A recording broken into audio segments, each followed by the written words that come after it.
had a good week of practice. I know there was a little bit of disappointment as far as the results in Duluth, but learned a little bit from our team growing together a little bit. And this weekend we had a good week, and our guys fully know the impact of this week going forward. Our guys will be ready to go.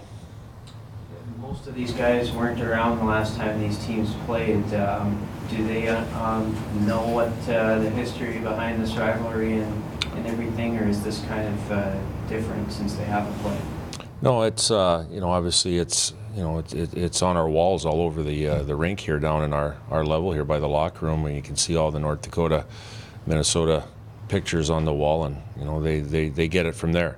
As far as us coaches and a couple of the players that played against them a few years ago, we're talking about it already this week, and then also to kind of hit on that point. We had TJ Oshie and Taylor Chorney come in, and they gave their points of view of how special a weekend is, not only for our players but alumni watching, and how we all are very much in tune of knowing what's going on this weekend of the Minnesota and North Dakota rivalry. So again, obviously we haven't played them in a few years, but the history and tradition resonates through this building and through our program.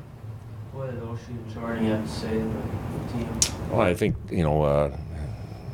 make sure that you're ready for the weekend. Make sure you prepare, enjoy the weekend in the intensity and the battle of the competition, and then know that there's people that are watching that are behind them that have played in those series before. And again, it's something that for the next 7 years we're going to be doing. And again, it's no better weekend than this weekend to get after it.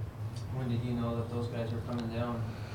Probably the day before. They reached out and they said, we got a day off, and instead of sitting around Winnipeg in a hotel room, they wanted to come down, and it was great. It was great to see them again, and it just shows you how much care and what they think of our program. Obviously, being removed from it for a few years now. So again, our guys were, they're happy to see them, and it's great when you have alumni coming back.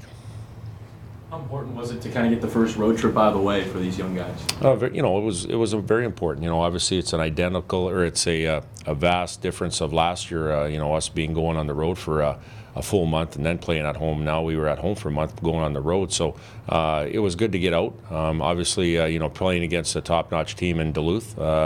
It was a weekend that's what the competition is going to be like from here on in. And again, it was good for our young guys to see that. And now we're going on the road again. So again, we're going to prepare it accordingly. You said last week that there was, playing from behind was a concern. You guys were playing from behind this past weekend.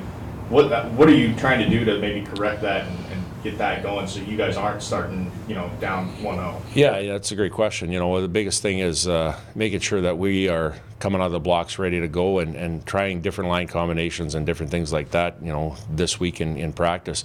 Going to the Saturday game, we had a 5-on-3 early on, and, we had a lot of glorious opportunities to make that, us turn into a lead. It didn't happen. We have to make sure that we try to find a way to get that first goal. And I know over the past few games it's been tough to do, but again, that's the mindset that we've addressed this week in practice. What would you see from Minnesota, Brad? Very gifted offensive team that play with pace. Obviously, they're on the big rink, on the Olympic-sized rink, so they play accordingly to it. They have depth in their forward position. Their D-men move pucks extremely well, and again, they're a team that you have to play a 60-minute game on. I think over the course of the last few games, they've gotten down early on teams, and they found a way to come back a lot of times. So again, it's a team that you're going to have to make sure every shift that you're ready to go and that you're playing, because again, they're a team that can get up and go. Did you get a sense that maybe some of these guys were playing a little bit tight to protect that 5-0 record, and now maybe they're a little bit looser, having maybe suffered a loss or two? Yeah, I don't know about being tight. I just think it was something that you're at home, you're going on the road, you're playing against an experienced, heavy team. It's something that's new for a lot of guys, but yet we know what was coming. And now that we've kind of been on the road and been through those battles, like I said, hopefully that's resonated with our guys on how tough it is to win not only at home but especially on the road. And again, like I said, I think our guys have learned from that this past weekend.